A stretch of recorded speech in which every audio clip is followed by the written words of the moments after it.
Hey, and welcome to New Foundation Counselling. I'm with Marc-Preston. Marc, welcome to your very first live cast. Yeah, thank you. We're here to support Mental Health Awareness Week, which is running all this week. It's early in the week. There's a lot to talk about. And Marc, we're going to go through a presentation that you normally give to executives, Yep. but maybe slightly different format, because I think you're going to allow me to ask certain questions at certain points. That'd be exciting for me. Yeah. So what are we going to talk about? So, as you said, this is a New Foundation Counselling's presentation in support of the Mental Health Foundation's Mental Health Awareness Week, and we're going to focus on stress and how we're coping, because that's the theme of their week. Okay, well, let's get started. Let's go into the first of the topics. Okay, so good afternoon, everybody. Welcome to this live cast. My name is Marc-Preston, and the title of this presentation is Supporting Good Mental Health at Work. For those that don't already know me, I'm a career quantity surveyor. I've been in the construction industry for nearly 40 years, but I'm also qualified as a psychotherapist or counsellor. So that makes me hopefully uniquely qualified to understand the needs of the construction industry, but also I know a lot about psychotherapy, counselling, and how to address stress in the workplace in particular. So I'm going to start with just an overview of what mental health is, or how it's defined. And the World Health Organization have come up with this definition, which it's defined as a state of well-being in which every individual realises his or her own potential, can cope with the normal stresses of life, can work productively and fruitfully, and is able to make a contribution to his or her community. As you would expect, there's more than one definition of mental health, and I'll just go through a couple of others because they add a little bit more flavour, a little bit more understanding as to what the definition of mental health is. So the UK Department for Health, in a nutshell, say it's feeling good and functioning well, and that's probably all you need to remember. But if you want to add a little bit of flesh to that, Mind describes mental state as being a dynamic process, which is really important, and says that an individual can be of relatively good mental well-being despite the presence of mental ill health. And if you've got good mental well-being, you're able to feel relatively confident in yourself and have positive self-esteem. You feel and express a range of common emotions. You're able to build and maintain good relationships with others. You feel engaged with the world around you. You can live and work productively. You can cope with the stresses of daily life, including work-related stresses, and adapt and manage in times of change and uncertainty. And finally, just sort of wrapping up this introduction, mental health is the way that we think and feel. It's our ability to deal with the ups and downs of life, and it can be affected by stress caused by normal work or life events or life cycle events that basically has the potential to stop you getting on with your life. It may affect your mood over several weeks. It may cause you to be excessively tired or drained. It may lead to feelings of isolation. You might become isolated, or you might become a bit chaotic in your behaviour, or you might become prone to outbursts of emotions, suddenly start crying, or you might be very angry, or in extreme cases you might be prone to thoughts of suicide. Just on that, Marc, Sure. With the state of the construction industry, Yeah. how does the construction industry compare to other industries in all of these statistics?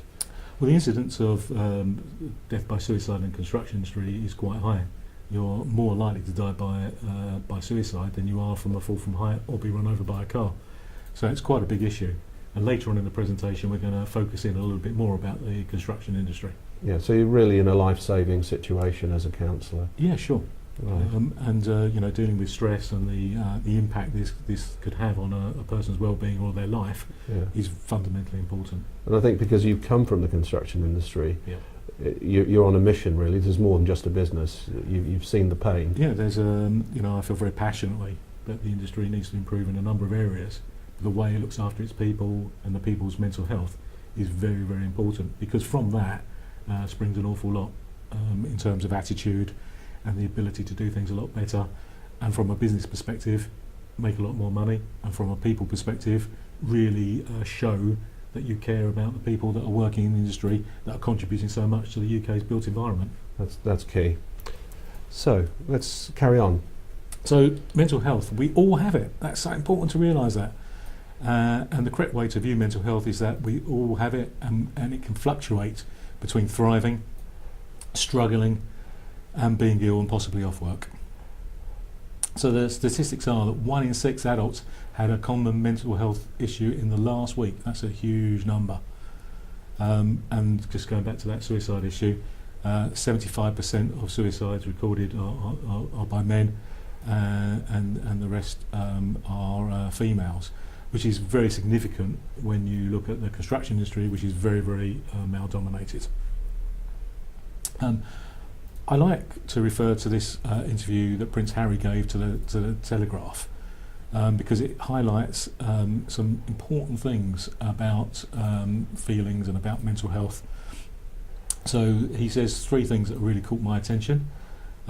Since learning to talk honestly about his feelings, the experience he had was once you start talking about it, you realise you're actually part of a big club, hence the 1 in 6. It is a very big club.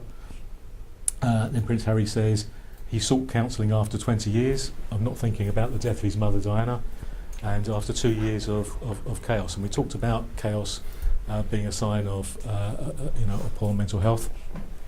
But this is the real quote that really gets to me, because it really does go to the crux that everybody has mental health. So he says it does not matter whether you are a prince or a mother or a CEO of a company or a white van driver or a kid. Doesn't matter who you are, mental fitness relates to every single one of us. So I'm going to move on from there, but before I do, I've got to wish Harry good luck for the weekend. Absolutely. I think his mental health is going to be very good, but there could be some stresses. I'm sure there will be over the weekend. Typical marriage. Yes. Okay. So let's understand how emotional well-being issues can arise. So they can arise through the experience of day-to-day problems, which might give rise to general anxiety disorder, depression or stress. Mental health can be affected by relationship issues, phobias that could have been there for many, many years and suddenly come to the fore. Physical illness can impact on your mental health. Addictions to alcohol, drugs, IT, mobile phones, social media, pornography, gambling. Sleep has a direct correlation with mental health. Family history, trauma can impact on your mental health for sure. And reaching a stage in your life, like midlife crisis, or come to terms with illness from parents or something that's happened to you, can also impact greatly on your mental well-being. So today we're talking about stress in the workplace. Stress in the workplace is caused by a number of contributing factors, but the most important of these, the most recognised, are long working hours, which a number of people can identify with, job insecurity or job uncertainty, high job demand, no one to talk to, and that's particularly prevalent in the construction industry when we're such a disparate industry, and stigma as well. Mark, this is quite key, because you've coined a strapline that's, I think, integral to new foundation counselling of let's talk about it. Yeah. Do you think that this is the fundamental way to unlock the challenge and deal with it? Yes, because talking about problems normalises it and then takes away that stigma. Right. And it's such a simple thing to do. Yeah, and that's what a specialist EAP, which understands the construction industry, is all about. I mean, the talking's on 2 levels. So the first is talking about it to reduce the stigma and to normalise it. And then entering into the counselling process is what New Foundation offers, New Foundation Counselling offers. And counselling is known as the talking cures, where people can sit down in a non-judgmental environment and be listened to in a way that they haven't been listened to before. And I'm going to repeat that later on in the presentation because it's well worth repeating. Yeah, sure. But one of the interesting facts about the state of mental health wellbeing in industry at the moment is that on survey, 60% of board members believe their organisation supports people with mental health, but actually only 11% of employees discuss mental health with their employees. So that does show that there's a misunderstanding and a mismatch between what people think they're providing and what they're actually providing, or what the employees perceive that they're being provided with. And 35% of employees did not approach anyone for support on the most recent occasion they experienced poor mental health. And that's got to do with stigma and shame and showing a sign of weakness. So there's lots of stats in this presentation, but I'm going to go through just a couple now. This is in general. In 2015-16, which is the last available set of figures, there were 488,000 reported cases of work-related stress, anxiety or depression. The total cost of mental health to the UK employers was estimated at £26 billion, and only 2 out of every 5 employees are working at peak performance. That's a surprisingly very low number.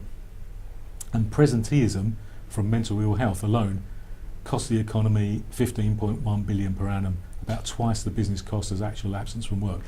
And presenteeism is a sort of a new term, and I'm going to talk about this a little later on as well. But John, you've got a question. Yeah, when you're looking at these are really frightening national statistics. Yeah, they are. But if we bring it down to earth, and I know there isn't such a thing as a typical construction company, but what sort of percentage of gain or optimization does that represent for an organisation? Because they're losing out here, aren't they? They are big time. So that's a big number, and the research that I've read seems to suggest the cost of the bottom line is in excess of 12%. Mm-hmm.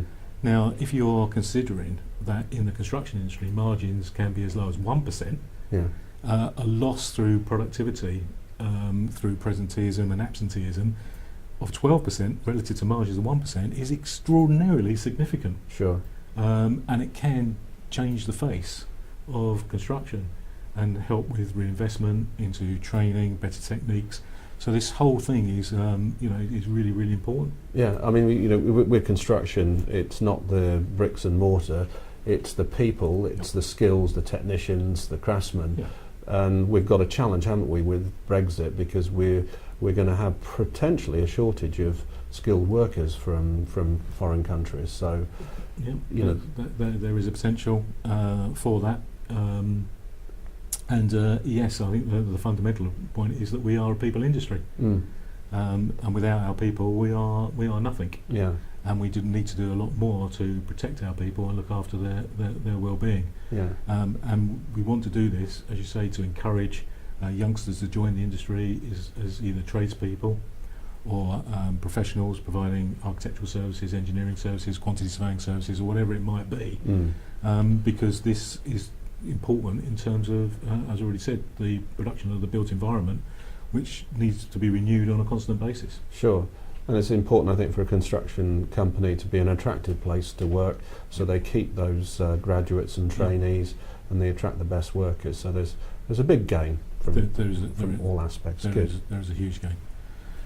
So just a couple more statistics. In 2015, stress accounted for 35% of all work-related ill health cases and 43% of days lost due to ill health. That's a massive figure. It is, yes. Okay, so because of that, the Prime Minister, Theresa May, commissioned the Stevenson Farmer Review of Mental Health and Employers, and they produced in October last year a report called Thriving at Work. And the executive summary, which I'll just read out, refers to the commissioning of the report in January of last year, and the conclusion or the quotation from the Prime Minister is that many employers are already creating healthy, inclusive workplaces, but more needs to be done so that employers provide the support needed for employees with mental health conditions. And I think that's particularly the case in the SME world, where it's just another one of the many challenges that SMEs face in the economy. From the Stevenson Farmer report, they reconfirmed that the large annual cost to employers of mental health is 33 to 42 billion pounds, and again reference is made to that term presenteeism, when individuals are less productive due to poor mental health in work.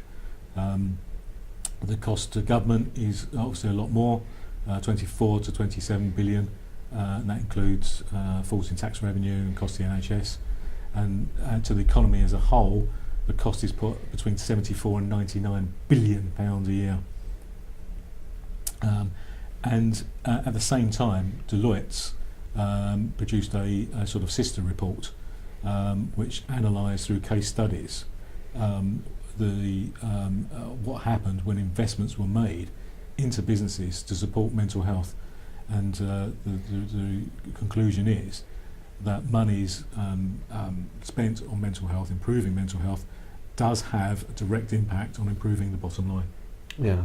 I mean, so many scientific studies over the last 20, 30 years have shown the mental side affects the physical and affects the result, whether it's in sports or construction. So it's kind of obvious, but it's good to see reports endorsing that. But there's certainly a connection between physical health and mental health, and vice versa. And again, the research confirms that. Yeah. Okay. So, what are the cultural challenges that we face in the workplace? Well, first and foremost, a lot of companies fail to see that mental health and wellbeing are a priority item, and I think that is one of the fundamental things that the UK industry needs to overcome. Mental health and wellbeing policies are reactive and driven by staff events or experiences, not productive or preventative.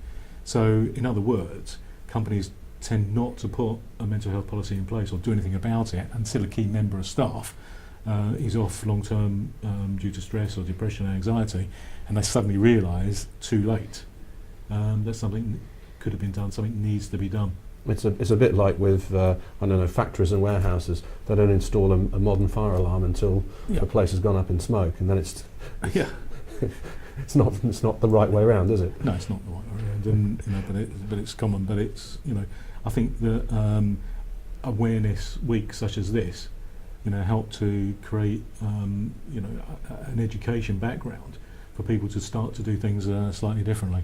Yeah, but what you seem to be saying from all the statistics that have come up is this isn't all about some extra cost, to make a better organisation. There's actually through and through an improvement to the bottom line. And it's not a cost; it's an investment. Yeah, and everything points to that being the case. Yeah. Okay, so going back to the cultural challenges, there's a lack of insight around current performance, including recruitment, retention, and presenteeism. So that there isn't proper statistics or realisation that staff retention may be linked to stress in the workplace, where people say, "Well, I've had enough and I'm off," because there aren't simple things like exit interviews. Sure. So that people just don't really know why people are left. They put it down to, or they need to get more money, or there's a bigger promotion opportunity, or whatever, and it might be masking the real problem. Yeah. There's poor evidence base to measure return on investment strategies, and there's a lack of collective knowledge of best practice. And I think over the next few years, that items 4 and 5, i.e. the evidence base and the collective knowledge, will vastly improve. Yeah, now, you've started to forge links with a number of trade organisations, haven't you? And do you foresee in the future new foundation counselling creating forums where that collective knowledge about best practice is really proliferated? So. I mean, one of the key things coming out of some of the reports is the role of the professional bodies and the representative organisations to really lead by example, and it's very express. In the Stevenson Farmer report, that ought to be the case, and we are approaching the leadership organisations to make sure they understand that they have a big role to play in this personally, not just to preach what thou shalt do, but they need to be doing themselves, leading by example, and providing the resources by which their membership can really improve the mental health environment in the workplace. That's really, really important work. Yep. So how do you make a difference? You know, if you understand that there's these challenges, how do you do it? Well, the first thing is responsibility. So naming a senior director, naming a senior manager who makes employee mental health and wellbeing a priority in the business. We need to encourage people to talk or seek help, you know, if not in the workplace itself, through their GP, or hopefully through an EAP support service such as New Foundation Counselling. And there's little things, other things that can be done, which you know, are important, and people don't often link with mental health. So the first of these is to encourage exercise. It's a bit difficult, isn't it, with the construction workers, because they're up at 5 in the morning, they've got to get across town. Yeah. So and it's very physical, so they might say, well, they're exercising every day anyway. yeah, And you know, there's a little point in that, but it's not the same. They won't see it as exercise. But there is no doubt, again, scientifically proven, there is a link between good mental health and a good exercise regime. yeah, Encourage good eating habits, regular hydration, the taking of proper breaks. You know, working 10 hours straight is really, really no good for you. yeah. If you try and do that for too long, you know, you feel very jaded. And I think we all do it from time to time. It is, you know, it's the environment we live in, but we can change it. Yes. We can change it.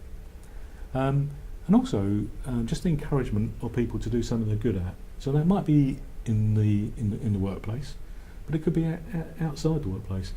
And, you know, and during staff meetings, someone might be able to present to colleagues a hobby that they've done, or they're good at, or, you know, general interest. That helps with their self-esteem. And again, creates a better workplace environment. And making a difference, accepting who you are and being accepted for who you are. It's the shortest number of words on the list, but probably the thing that made the greatest difference.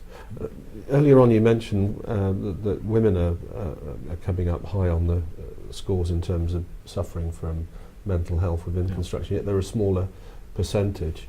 And that acceptance of women in the industry. Yeah. How have things changed over the last few years, and how are they going to change? Well, women are more likely generally to seek help for mental health issues than men are. Men are very reluctant to speak about personal or emotional problems. But I worry that in the male-dominated industries, particularly construction, where women are underrepresented, that, you know, they may feel more reluctant to come forward because it could pander to wrong stereotypical images. So you know, I do feel that you know, we mustn't lose focus, because yes, it's important because we are a male-dominated industry to encourage men to come forward as well. You know, to do a lot more about their own self-care, but we mustn't forget that the women are part of the workforce as well, and they mustn't be discouraged through, again, stigma or stereotypicalising the place of women to do, you know, put them off coming forward to seek professional help or do all the good practice things that they need to do. Same as me. Excellent. Okay, so again, it's making the difference theme, leading by example, help and encourage people, be open and approachable. You know, it's very easy to say, you know, I'm very approachable, and then do everything that you possibly can not to be, by, you know, having your door shut, by being busy the whole time, by being on the phone, and so, you know, the thought process that one might be thinking that you're very approachable, but actually you're not in practice. So to look at that, to see whether the words and the intentions are actually matched by what happens in practice. Stress is also highlighted or driven by people feeling they're not in control of their daily routine.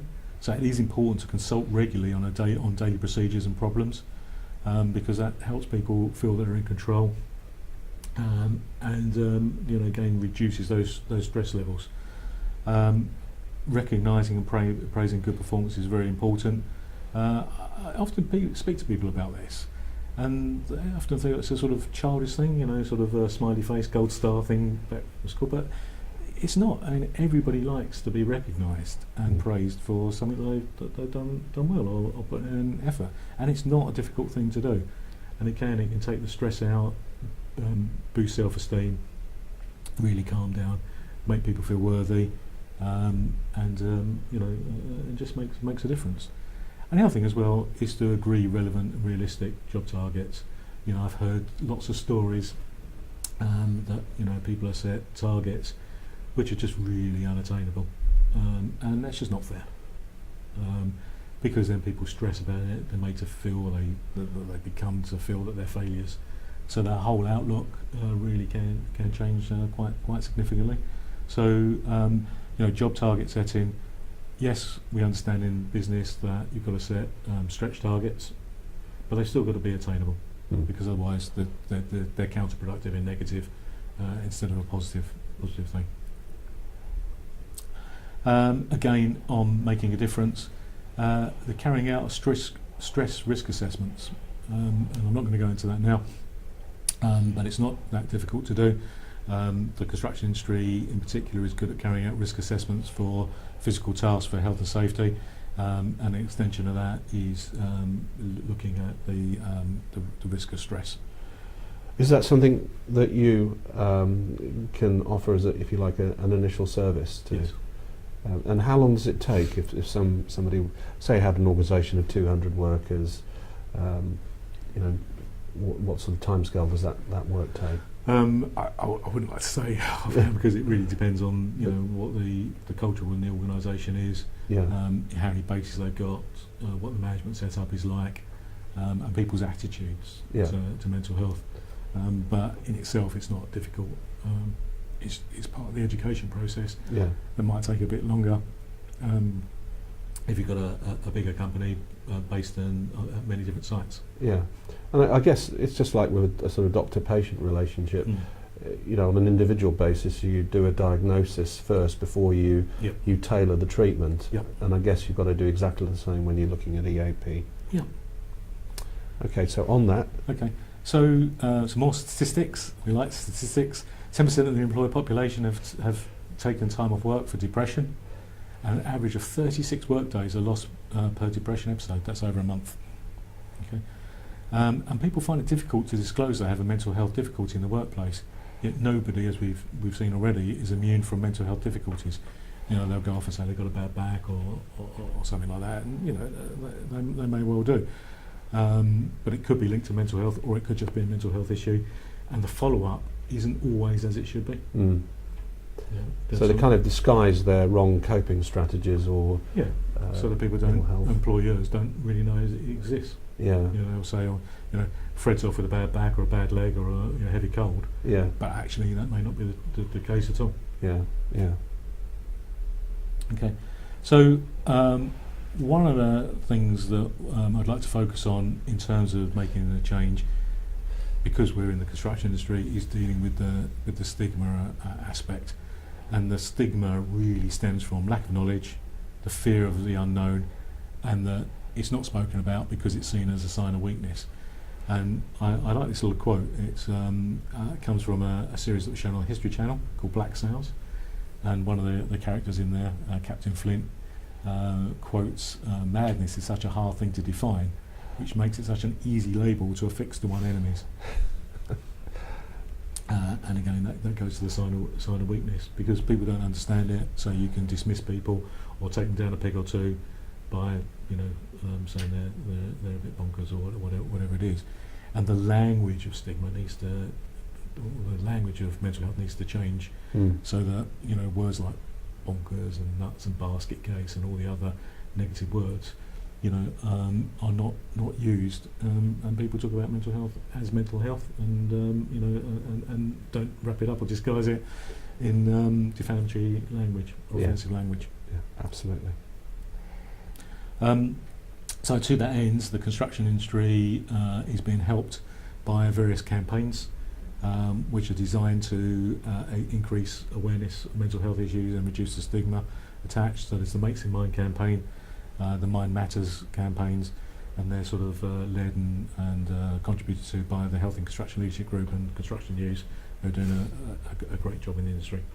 There does seem to be a sea change in the last year, because you've had the royal family, the Prince Harry endorsement of this being something that men and people of all shapes and sizes or rank should care about. But you've also had government support. You talked about Theresa May's initiatives, and only a few days ago she was backing an initiative for graduates and students, and obviously a percentage of those students will work in construction. So there does seem now to be the right sort of top-down support for a better way of working. So just talking about the royal family, their Heads Together campaign, unbelievable work. And they produced a series of very short videos with stars from the music industry and from sport talking about their mental health challenges. And that, again, it helps to increase awareness and reduce the stigma. Just fantastic work. And as you rightly say, there's a big awareness of mental health industry and mental health issues through universities now, as part of the process of going through university, but therefore beyond. And I've spoken to a number of actually architectural practices, and a couple of them have highlighted to me one of the motivations for them to engage in an EAP support service is because the graduates coming out of university are looking for that sort of cultural positivity within the organisations they're joining, and that the EAP service is part of the general employer benefit package. And of course another section of society, ex-service people, that again government support, more money to help them, and they do make quite a percentage of construction workers, because they may work for the Royal Engineers and then move into construction as a civvy. So actually there was a report on that very recently, highlighting the fact that a large number of ex-servicemen do find their way into the construction industry. And sometimes they bring mental health issues with them through post-traumatic stress and things that they've witnessed and seen. Of course. And then just the same as everybody else, they're susceptible to fluctuating mental health. But it's certainly an interesting factor, you rightly say, that ex-servicemen are finding their way into the industry and contributing to that difficult mix that we have here. But if you can optimise their mental health, they've got such strengths, determination, goal-driven, very well trained, but they need care. They need the support. Indeed. Excellent. Okay, so I'm going to focus on get more statistics. We're going to have a look at the construction industry in numbers. So the number of construction firms in Great Britain increased to its highest level in 2016. But along with that, we had the highest insolvency rate. Second highest insolvency rate, second only to the administrative services sector. The turnover is 237 billion, which is 6.5% of GDP. Obviously that fluctuates over the years depending on the stage of the economic cycle we're in. But that's again significant, and employs around about 6.2% of the people in employment.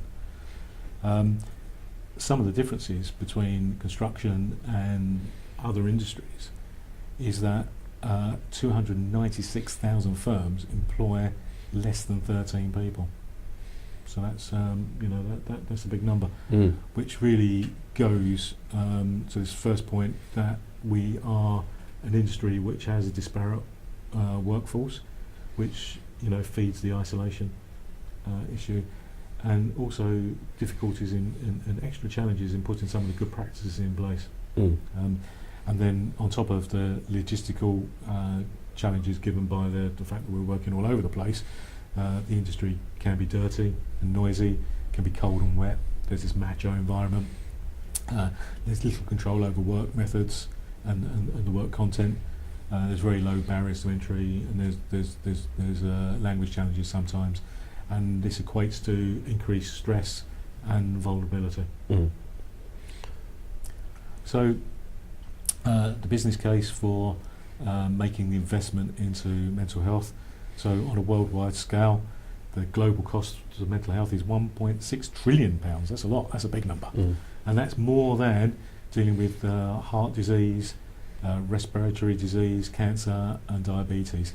And in the UK, the estimated cost of mental health problems are between 70 and 100 billion each year and account for 4.5% of GDP, which is nearly as much as the whole of the construction output. So that's, again, it's significant, very significant. And you can see why there is a drive, as you say, from government and the royal family and leading industrialists and entrepreneurs to really recognise and do something about the state of mental health in the country. So, as we said, there's 2.1 million construction workers, and if one in six are suffering from mental health difficulties, that equates to 350,000 people, and that's again a huge number, and that amounts to £260 million lost in working days, and a much bigger figure in terms of presenteeism. So the losses there are around about 2.5 times the 260 million, so it's a very big figure. And as we said earlier, construction workers are 6 times more likely to die from suicide than a serious accident, and that personal problems can interfere with work performance and cause delays and underperformance and negatively impact on profitability. So I just want to touch now on presenteeism because we mentioned it. It's a new word. I'm not even sure it's in the dictionary yet. Certainly, when I put it into presentation, it comes up with a spell checker, and I have spelt it correctly. Do you know where it came from? Not particularly, no. No, I haven't. I have to check on Wikipedia. So there is a phrase being coined in the industry at the moment called the productivity puzzle, and that is an unexplained reduction in productivity from UK compared with our other close industrialised neighbours. And the thoughts are that this is linked to under-provision in mental health care and the way that we deal with mental health and presenteeism. So what this means is the loss of productivity that occurs when an employee comes to work but function at less than full capacity. And I've got 3 images there. And I thought, crikey, I've seen those images on an alarmingly regular basis. But that's a sort of pictorial representation of what we mean. People spaced out, tired, not concentrating, and really, they're at work, but they're really not doing much or anything at all. So this is a more scientific definition that comes from Rachel Suff of the Chartered Institute of Personnel and Development. She says, it's particularly common in organisations where a culture of long working hours is the norm and where operational demands take precedence over employee well-being. Also, in periods of job insecurity, people may be more likely to go into work when they are ill rather than take a day off sick, for fear of commitment to their job will be doubted, and it's this culture and these fears that need to be addressed in order to reduce presenteeism at work. Okay, so 89% of employees who turn up for work unwell admit they are less productive. So it's not just a theory, it's a fact. And for every £1 lost on absenteeism, an estimated £2.50 is lost through the effects of presenteeism. So I'm not going to do the maths now, but I said earlier that 260 million was lost to the industry through absenteeism. So that is about 600 million that's lost through presenteeism, through errors, just people not focusing on work and stuff like that. So just before I come to the end of this presentation and talk about what happens in counselling, just a final thought on presenteeism. You can't always spot it. So this, the fact that if you can have people there that are trained mental health first aid providers or have this sort of culture of openness, then it's going to sort of help. The overriding concern that I have is that if people are attending work and they're not focusing in a dangerous environment such as the construction site, there is a higher risk of accidents occurring on site, and therefore it's another reason to make sure that mental health is probably being looked after. So we are reaching towards the end of this presentation, and I thank you all for listening. And people often ask me, what happens when you engage with a counsellor or psychotherapist? Because again, that process can be steeped in stigma. So there's still these stereotypical images of people lying flat on their back on the couch, with Sigmund Freud sort of sitting behind you, sort of doing whatever they want to do. But modern counselling is not like that.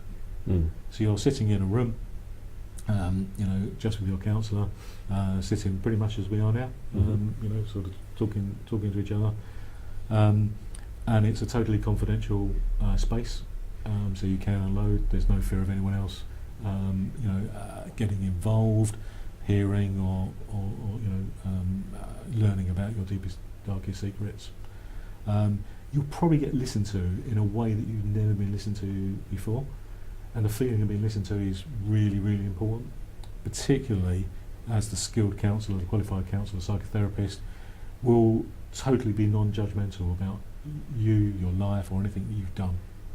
They're not there to offer judgment. They're there to listen and to help you come to terms and help you make changes. So they'll be responsive to you, and they'll create the conditions to help you understand where you are, create the conditions for change, and promote positivity. I highly commend people entering into the counselling process.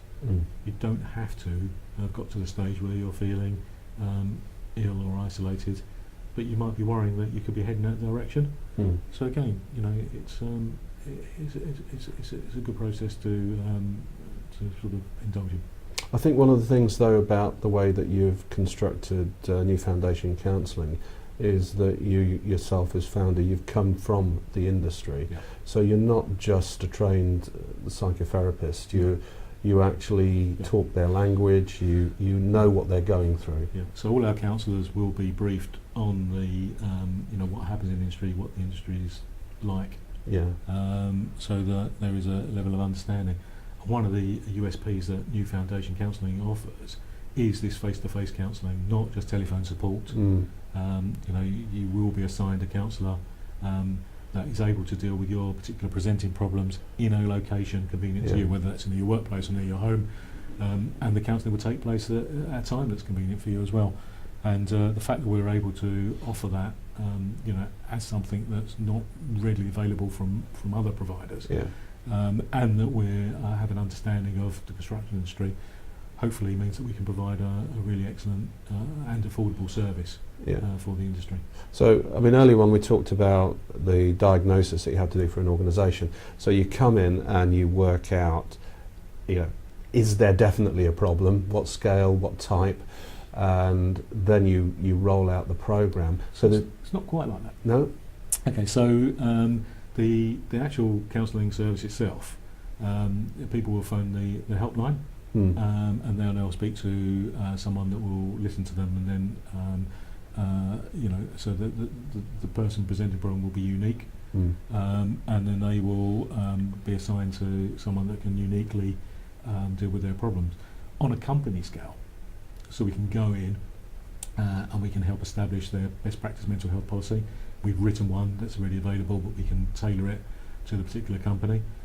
We can help them establish a better culture, so that we'll deal with the challenges that we talked about in this presentation. But we're not going to assess all the workforce. No. If the workforce and the company understand the benefit of counselling, then people will ring that confidential helpline.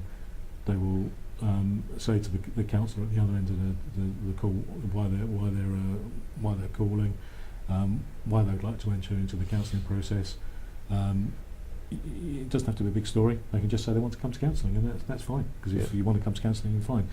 You would not be asked a load of questions, series of questions on the telephone. So if you don't want to explain on telephone, that's fine. If you just want to say that you want to enter the counselling process, that's fine as well. But what we won't be doing is going into organisation, assessing the mental health of everybody there. We will, what we do on a company scale is what I said.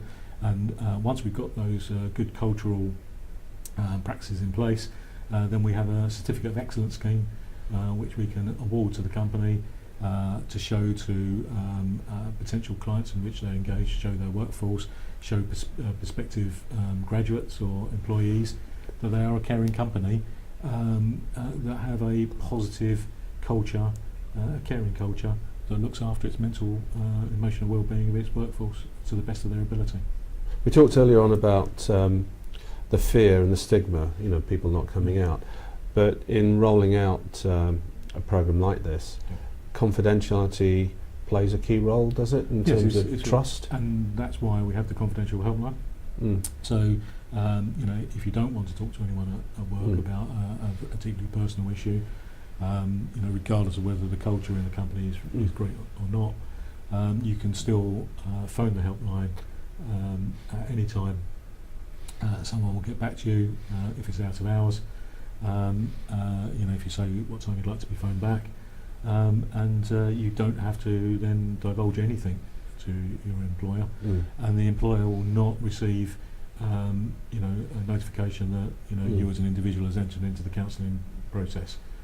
So it is a totally confidential service, and it's paid for by your employer. So it's free to use for the person entering the process, and it is confidential, and no one need know that you've entered the process at all. Yeah. So you make people aware that there's a service there, it's free, it's paid for. Then you open up the lines of communication and manage it in a way that there is no stigma, because they're having a trusted advisor really coaching them and listening to them.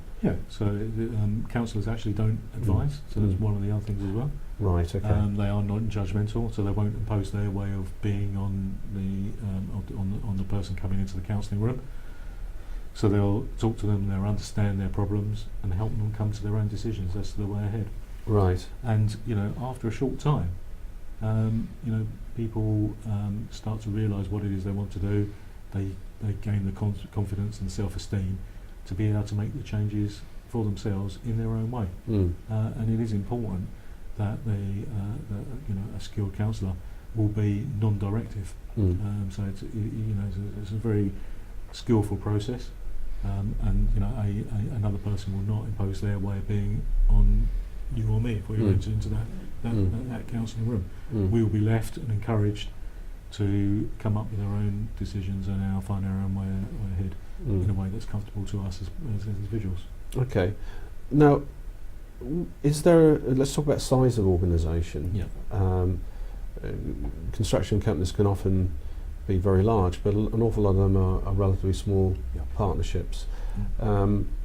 When do you, or where do you see the biggest need in across all the different sizes and shapes of organisations? I think there's a need uniquely, across the whole spectrum. Right. But it is true to say there are, and I mentioned in the presentation, a lot of companies that have less than 13 employees. So engaging with them it can be a challenge.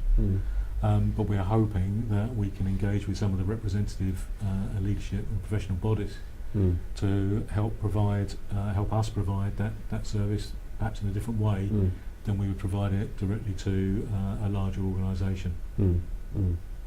Great, okay. Well, we're coming up to the end of the hour.